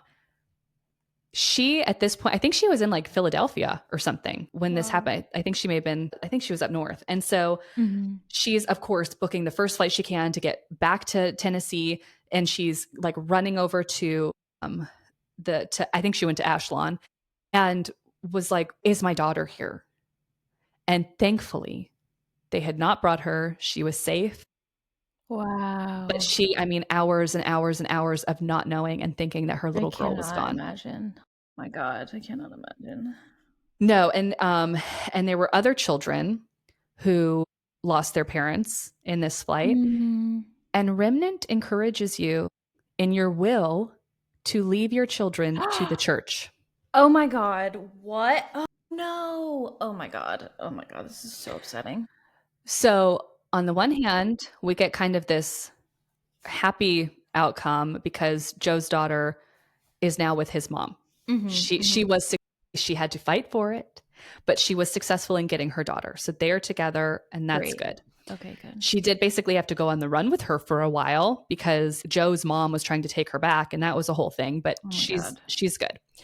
However, the other children were willed to the church. What does that even mean? So it means that it does not matter that maybe you have living relatives that would love to take care of you. You go to the church and the church says, okay, great. Well, now you're going to live with this family. Where are your parents now? I did not even know that was an option. How does that even work? That is so upsetting. Really upsetting. So that's happening. And speaking of children, Gwen's daughter was supposed to be the one that would take over the church. She has a son, but it was very clear, was like troubled by this whole thing. He wasn't a fan. He was still there, and he seems to be incredibly intelligent musically, like very, very talented. So he did a lot of music for the church, but he just seemed very sad. And I think that he was on antidepressants, which of course we know is not good. We don't, that's demons. So instead of him being like the heir to Remnant, it was going to be Gwen's daughter. And I'm going to send you some pictures of her, and not in an attempt to body shame. I would just like a little visual observation here. Your jaw is agape. Oh no. Oh my God. Oh no, you guys, this is deeply upsetting. Describe. She looks really old for her age. And frail. She looks so... Something is really not okay. And she looks just as old as her mom in this one photo, which is just Yeah. like, She's like our age. oh my God. She's very, very, very small. And I'm trying to be careful here because obviously the goal of this is not to body shame in one direction or the other. She looks she looks troubling and troubled, and she has incredibly sunken, hollow cheeks. She's very fair, but so am I, so I can't really say that. But I mean, teeny, teeny, teeny, tiny. And she really started kind of wisping away after her child passed. Yeah. And she has other children, but I think that would take a toll on anyone. And then, of course, she also is supposed to be like the quintessential example of her mother's teachings, which of course is shrink, shrink, shrink, shrink, shrink, and never want for food, or else, that's bad. So, so she's the one that's supposed to take on everything, and so you have to think she has lost her husband in this plane crash. She has lost her mother in this plane crash, but you are not allowed to grieve.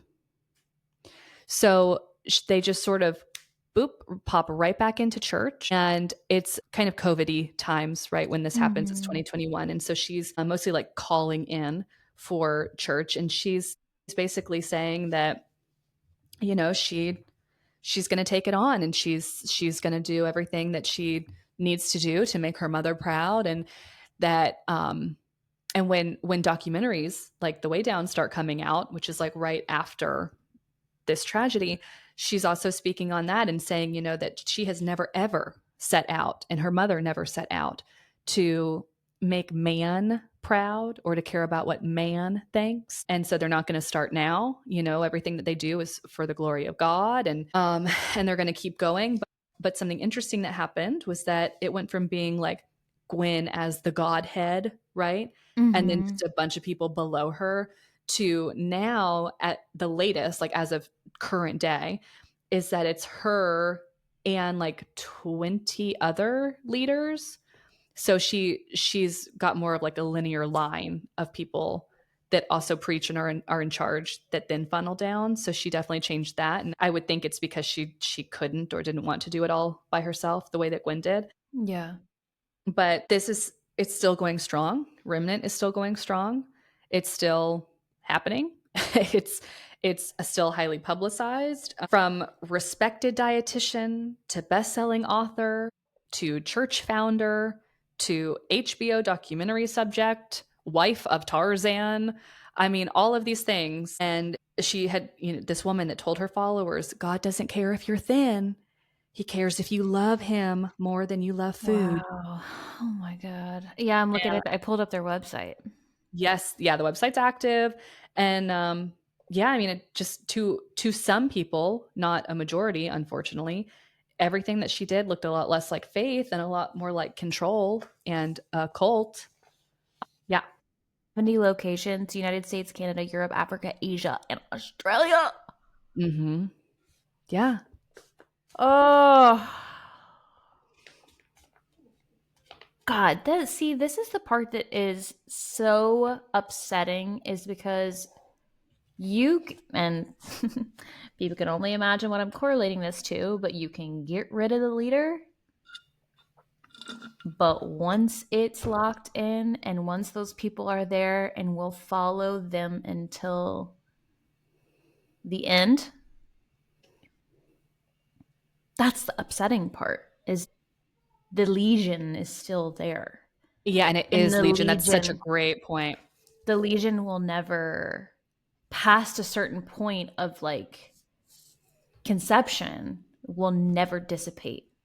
No, and it grows. I mean, it does. It permeates like a disease, right? Like you were talking about, because you do.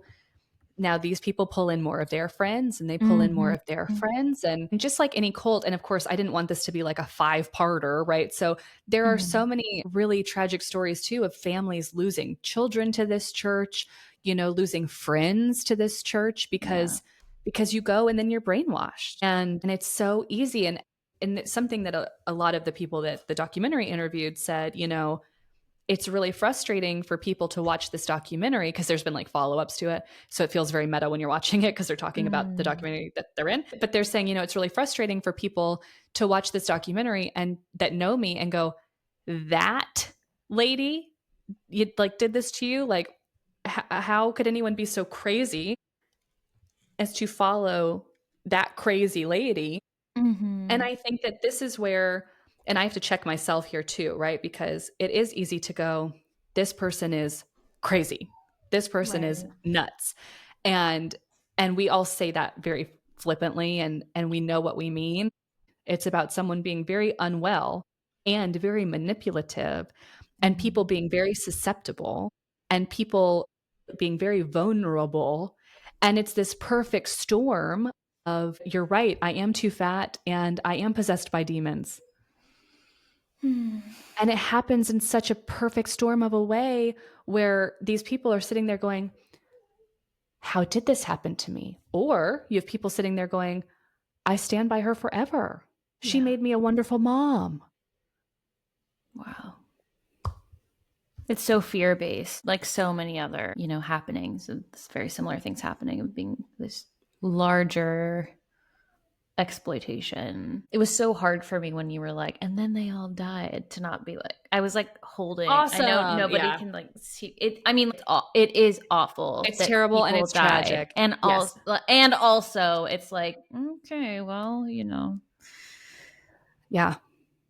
And yes, and I think that it's totally acceptable to acknowledge that, right? That two things can exist. Something terrible can happen to someone and no one deserves it, right? We are not saying they deserve to go down in a plane. Absolutely not. People lost parents. That's horrible. That's tragic. But you can say horrible people that did horrible things happen to die horribly, and that's horrible, right? But I'm going to say something. And this is maybe a little divisive. If you don't believe in what Gwen said, but you do very much believe in God and in God having control over all things, I could also see an argument to be made where God said, stop spewing my name, stop hurting my people, stop, because this is actually of Satan and not of me. I mean, and I'm going to lose people with that. I'm going to lose people. And I know, but I'm just saying that, like, who's to say? Is there a world where this woman parading around with this look of, I'm just an innocent white Christian woman? Maybe she's the devil. If Jesus walks among us, couldn't he? I'm just saying. That's where my brain went first, is like, the earth is healing. She grew up in the Church of Christ, right? Where like women aren't allowed to preach. And now she is this evangelical megachurch leader, basically, which is cool. I mean, she used her power for evil, which is a bummer, but like that, good for you for rising above and breaking that glass church ceiling. But can you imagine if it was a man saying you have to be thin to get into heaven? Well, that's the part, right? Of all I can think about while you're saying this is that's the only way that she could be pillared and propped up, is she uses the body and image and being whatever this exemplary definition of a woman is, that sure, she is a woman and she's up there, but she's spewing and preaching and upholding the patriarchal, concepts and context of being a good Christian, right? A good Christian woman. Also, too, it's like really what you're saying is that if you're, and I've been thinking about this kind of like background hum open window sensation the whole time I've been like listening to you, is like, in what state are you in when you do not eat? Okay, so I was thinking about that, especially as a parent, because you hear all this like, I'm such a wonderful parent now. Don't forget about it. Put aside for a moment the child abuse. But just in this idea of like, I am a great mom because I follow Gwen, I can say, first of all, mood regulation is hard enough for me. I have ADHD. we're trying to figure out my dosage there, but like that, it definitely, mood regulating is hard when you have ADHD, depending on what kind you have. I'm like, well, okay, let me be careful here. For some folks with ADHD, mood regulation can be hard. But that is very present as a mom, right? Like you get thwacked in the head enough with a Hot Wheels car, it doesn't take very long before you turn around and you feel like you're going to fly off the handle, right? Now, if I'm hungry and not just like I'm a little peckish, I could eat, but like I am starving myself and now I'm being thwacked in the head with a Hot Wheels car, right? I cannot imagine how irritable I would be. And then to have this little voice in my head of like, spank your child until they cry tears of submission. Yeah. You want to talk about giving in to the demon voices, right? Like, listen, I would never lay hands on my child, but I'm saying that I could see this place of like, I'm miserable, I'm frustrated, my child is not a good disciplined child. And you know what? That's probably because I have failed them as a parent and I need to make them disciplined. It's such a brilliantly evil recipe. Well, I mean, like I operate from like what's called polyvagal theory, and it is, everybody's familiar with the like fight, flight, freeze, fawn response, right? So if you imagine a ladder where at the bottom of the ladder, it's like you're connected, curious, creative, you're in community, lots of C words here. And in that middle, it's like green at the bottom, yellow in the middle. That's like your fight, flight, freeze. It goes up into orange and then to red. So the orange zone and the red zone, when you tap out in that like top of the ladder, that I'm saying like this is like dorsal vagal collapse. Your body gives out like, if anybody's ever felt that feeling of almost like a plug at the base of your back and it like pulls you into the bed and you're like, I cannot move. My body is done. I'm way past burnt out and we're talking about just complete not able to function. So keeping yourself hungry and not nourished, I could go on and on and on about. You could have psychosis from having a B12 deficiency. Did you know that? I mean, that's wild. Yeah. And then keeping yourself hungry and in this state of perpetually needing sustenance is a forced yellow-orange zone. You're constantly oscillating in this fight or flight survival response, right?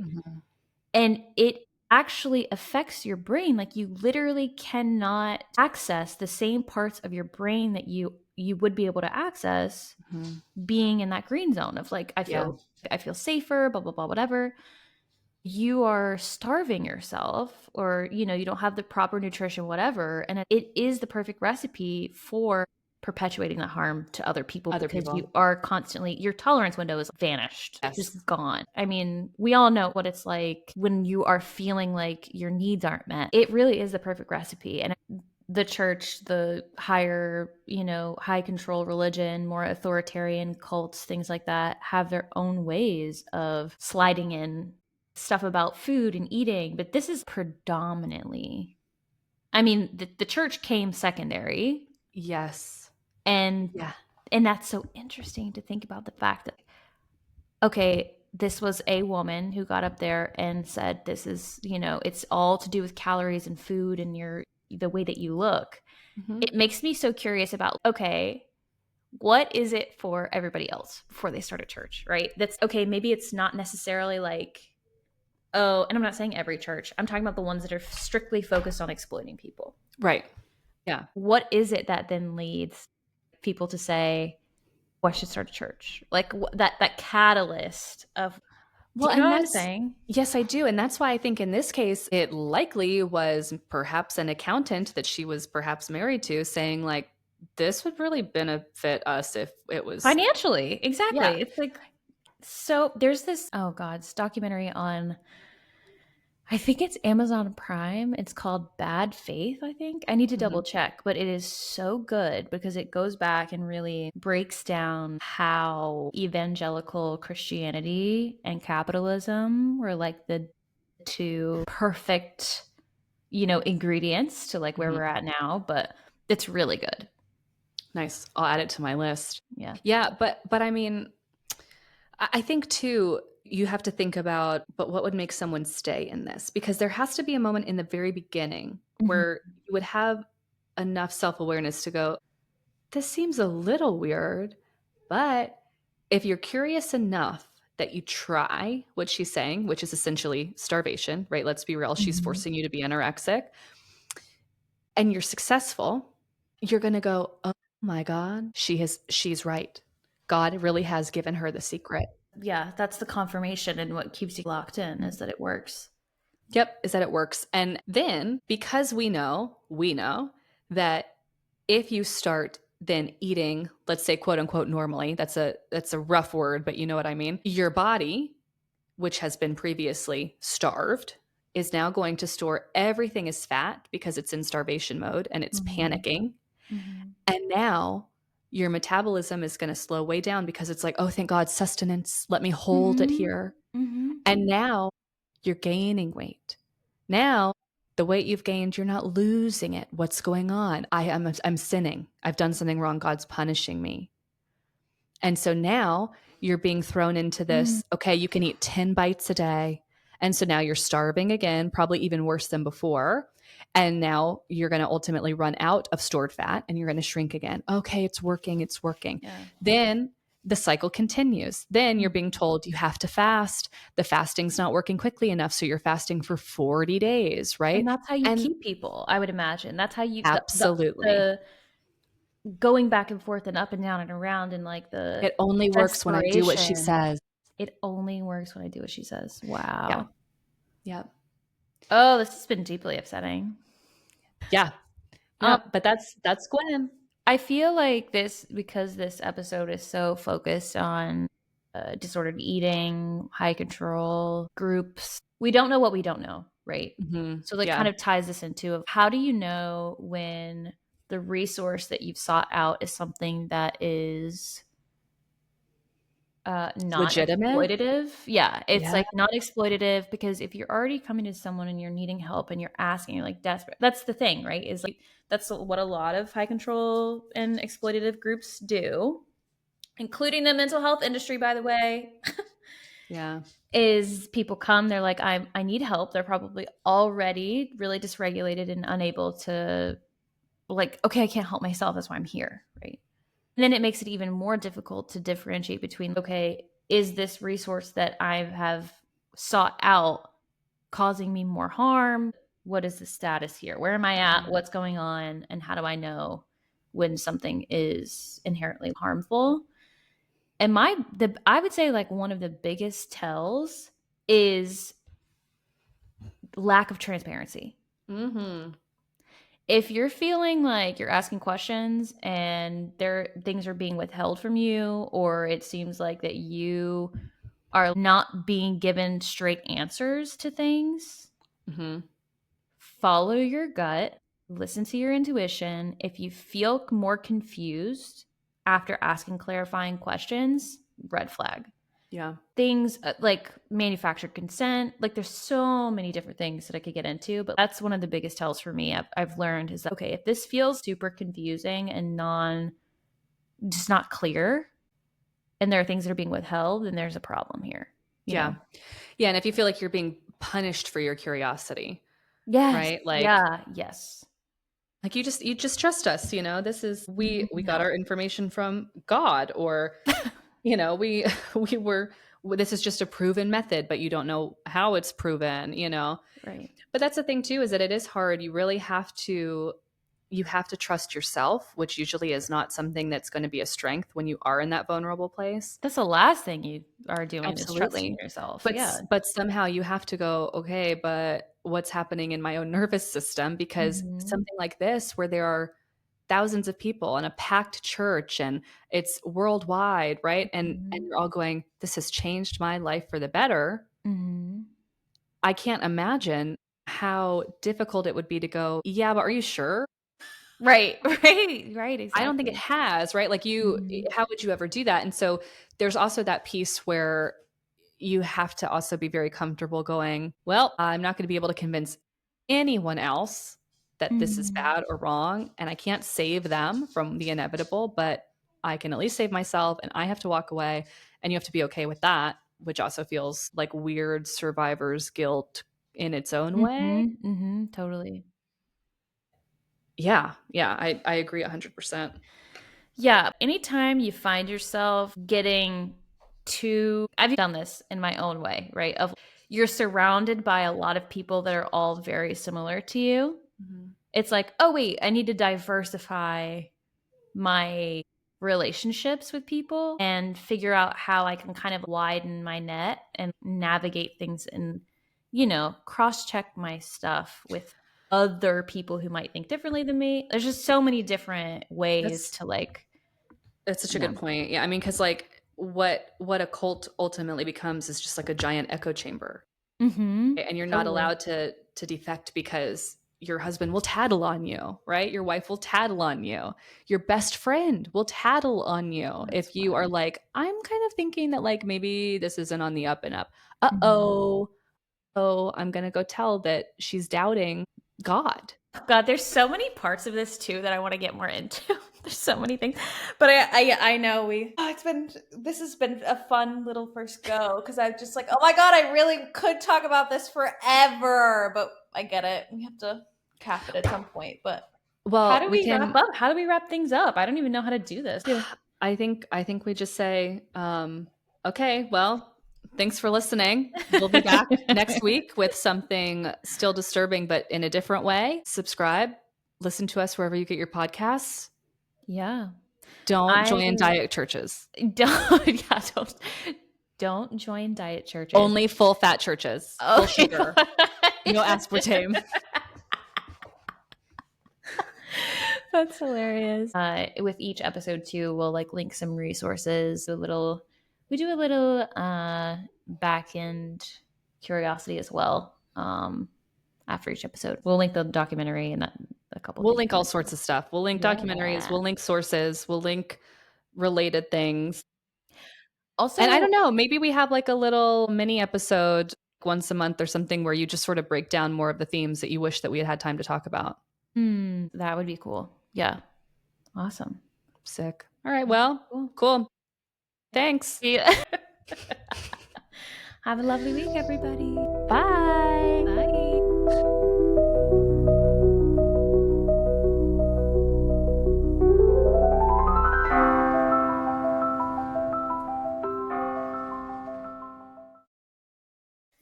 Thank you so much for spending time with us today. We know topics like disordered eating, body image, and high control or manipulative groups can bring up a lot.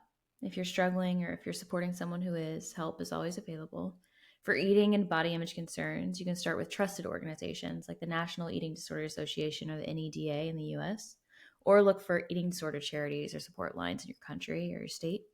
If you're seeking professional support, a licensed therapist with a professional experience in eating disorder, body image issues, trauma-informed care can always make a huge difference and is highly suggested that your therapist is trauma-informed. Directories like Psychology Today or Inclusive Therapists can help you find the right fit. Sometimes it takes a couple tries, highly encourage. If you don't feel right with the first therapist, try another one, maybe even a third. Keep going until you find the right fit. If you or someone you know is recovering from a high control or abusive group, organizations like the ICSA, the International Cultic Studies Association, or Freedom of Mind Resource Center are good starting points for education, recovery tools, and referrals. If you're in the US, you can call or text 988 to connect with a trained counselor 24/7. Take care of yourselves, and we'll see you next time.